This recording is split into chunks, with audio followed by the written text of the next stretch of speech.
Hello hi എല്ലാ കൂട്ടുകാർക്കും എൻ്റെ പുതിയൊരു വീഡിയോയിലേക്ക് സ്വാഗതം. അപ്പോൾ ഞാൻ ഇന്നിവിടെ ഉണ്ടാക്കാൻ പോകുന്നത് ഒരു മസാല ചായയാണ് കേട്ടോ. അപ്പോൾ മസാല ചായക്ക് ആവശ്യമുള്ള സാധനങ്ങൾ എന്തെന്ന് വെച്ചാൽ നമുക്ക് നോക്കാം കേട്ടോ. 2 ഗ്രാമ്പു 3 ഏലം ഒരു ചെറിയ കഷ്ണം ഇഞ്ചി എടുത്തിട്ടുണ്ട് കേട്ടോ. അപ്പോൾ ഞാൻ പഞ്ചസാര 2 സ്പൂൺ പാത്രത്തിലോട്ട് ഇട്ട് കൊടുത്തിട്ടുണ്ട് കേട്ടോ. അപ്പോൾ നമ്മളെപ്പോഴും വെള്ളം തിളക്കുന്ന സമയത്താണല്ലോ പഞ്ചസാര ഇടാറ്. പക്ഷേ ഇത് നമ്മൾ ആദ്യമേ പഞ്ചസാര ഇട്ടിട്ടൊന്ന് ഉരുക്കിയെടുക്കുന്നുണ്ട് കേട്ടോ. അങ്ങനെയാണ് ഇന്ന് മസാല ചായ ഉണ്ടാക്കുന്നത് കേട്ടോ.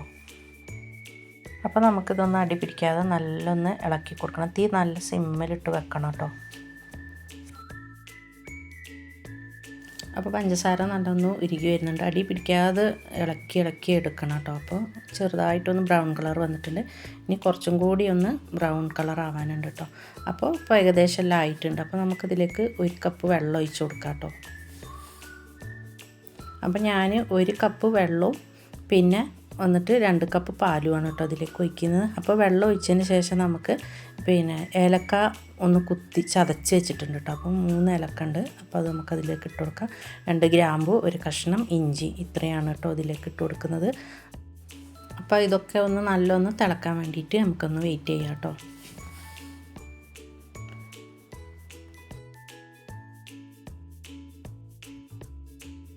അപ്പോൾ ചായ നല്ല തിളച്ചിട്ടുണ്ട് കേട്ടോ. അപ്പോൾ നല്ല സ്മെല്ലൊക്കെ വരുന്നുണ്ട് ഇഞ്ചിൻ്റെ ഏലക്കായിൻ്റെ ഒക്കെ.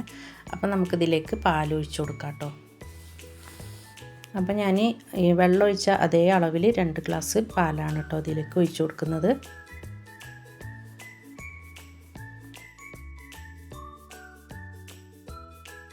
അപ്പോൾ 2 കപ്പ് പാലും 1 കപ്പ് വെള്ളവുമാണ് ചേർത്തിട്ടുള്ളത്. അപ്പോൾ അതിലേക്ക് നമുക്ക് 2 സ്പൂണ് ചായപ്പൊടിയും കൂടി ഇട്ട് കൊടുക്കാം കേട്ടോ.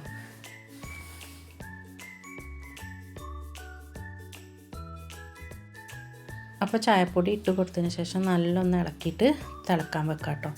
അപ്പോൾ ഞാൻ പഞ്ചസാര 2 സ്പൂൺ പഞ്ചസാരയാണ് ഇട്ട് കൊടുത്തത്. അപ്പോൾ ഇത് മധുരം വേണമെന്നുണ്ടെങ്കിൽ പിന്നെ കുറച്ചും കൂടി ചേർത്താൽ മതി കേട്ടോ. അപ്പോൾ മധുരം കൂടും ചേർച്ചിട്ടാണ് ഞാൻ ആദ്യമേ 2 സ്പൂൺ ഇട്ടത് കേട്ടോ. അപ്പോൾ ചായ നല്ല തിളച്ച് വന്നിട്ടുണ്ട് കേട്ടോ. അപ്പോൾ നമുക്കൊന്ന് മൂടി വെച്ചിട്ട് ഒന്നും കൂടെ ഒന്ന് തിളപ്പിക്കാം. അപ്പോൾ മസാല ചായ എന്നൊക്കെ പറയുമ്പോൾ ഭയങ്കര ടേസ്റ്റാണ് കേട്ടോ. ഞങ്ങൾ ഈറോഡ് പോയി നിന്ന സമയത്ത് അവിടെ മെയിനായിട്ട് ഈ ചായ തന്നെയുള്ളൂ കേട്ടോ. രാവിലെ ഉണ്ടാവും, അതുപോലെ തന്നെ 4 മണിക്കും ഈ ചായ മസാല ചായ തന്നെ ആയിരിക്കും കേട്ടോ. അതിൻ്റെ ടേസ്റ്റൊന്ന് വേറെ തന്നെ ആയിരുന്നു കേട്ടോ. അപ്പോൾ പിന്നെ ഈ ചായ അതേ ടേസ്റ്റിൽ തന്നെ ഉണ്ട് കേട്ടോ. അപ്പോൾ ചായ പൊടിയൊക്കെ നല്ല കറക്റ്റായിട്ട് തന്നെ ഉണ്ട് കേട്ടോ. അപ്പോൾ നമുക്കിതൊന്ന് അരിച്ചെടുക്കാം. അപ്പോൾ നമ്മൾ ഈറോഡിൽ നിന്ന് ചായ കുടിച്ച് വന്നിട്ട് ഇവിടെ കുറേ ട്രൈ ചെയ്ത് നോക്കിയിട്ടുണ്ടായിരുന്നു കേട്ടോ. അപ്പോൾ അതൊന്നും ആ ടേസ്റ്റ് വന്നിട്ടുണ്ടായിരുന്നില്ല. പക്ഷേ ഈ ചായക്ക് ആ ടേസ്റ്റ് എന്തായാലും ഉണ്ട് കേട്ടോ. അപ്പോൾ ചായ ഇഷ്ടമല്ലാത്തവരാരും ഉണ്ടാവില്ലല്ലോ. അപ്പോൾ നിങ്ങൾ ചായ ഇങ്ങനെയൊക്കെ ഒന്ന് റെഡിയാക്കി നോക്കിയിട്ട്. അപ്പോൾ ഞാൻ പിന്നെ ഏലക്കായും പിന്നെ ഗ്രാമ്പും ഒക്കെ ചെറിയ ഗ്ലാസ് പാലും വെള്ളം എടുത്തുകൊണ്ടാണ് കേട്ടോ. അപ്പോൾ തോനെ ചായ ഉണ്ടാക്കുന്നവരൊക്കെ ആണെങ്കിൽ അതിനനുസരിച്ച് കൂട്ടിയും കുറച്ചൊക്കെ ഇടാം കേട്ടോ. അപ്പോൾ എല്ലാവരും ഒന്ന് ട്രൈ ഒക്കെ ചെയ്ത് നോക്കണേ. അപ്പോൾ ചായ കുടിച്ച് നോക്കിയപ്പോൾ മക്കളൊക്കെ പറഞ്ഞു നല്ല ടേസ്റ്റ് ഉണ്ടെന്ന് കേട്ടോ.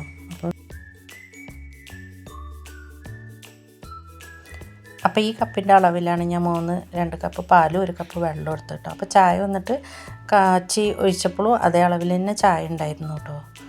അപ്പോൾ എല്ലാവരും ഇതൊക്കെ ചായ ഉണ്ടാക്കലൊക്കെ ഒന്ന് ട്രൈ ചെയ്ത് നോക്കണേ. അപ്പോൾ നിങ്ങൾക്ക് എന്തായാലും ഇഷ്ടപ്പെടും കേട്ടോ. ഈ മഴക്കാലത്തൊക്കെ അങ്ങനത്തെ ഒരു ചായയൊക്കെ ഉണ്ടാക്കി കുടിക്കുകയാണെങ്കിൽ നല്ല ടേസ്റ്റും കാര്യങ്ങളൊക്കെ ആയിരിക്കും. അപ്പോൾ എല്ലാവരും ഒന്ന് ട്രൈ ചെയ്ത് നോക്കി അഭിപ്രായങ്ങളൊക്കെ ഒന്ന് അറിയിക്കുക. അപ്പോൾ ഇന്നത്രയുള്ള വീഡിയോ. ഈ വീഡിയോ നിങ്ങൾക്ക് ഇഷ്ടപ്പെട്ടു എന്ന് വിചാരിക്കുന്നു. ഇഷ്ടപ്പെട്ടാൽ ലൈക്ക് ചെയ്ത് ഷെയർ ചെയ്ത് സപ്പോർട്ട് ചെയ്യാൻ മറക്കരുതേ.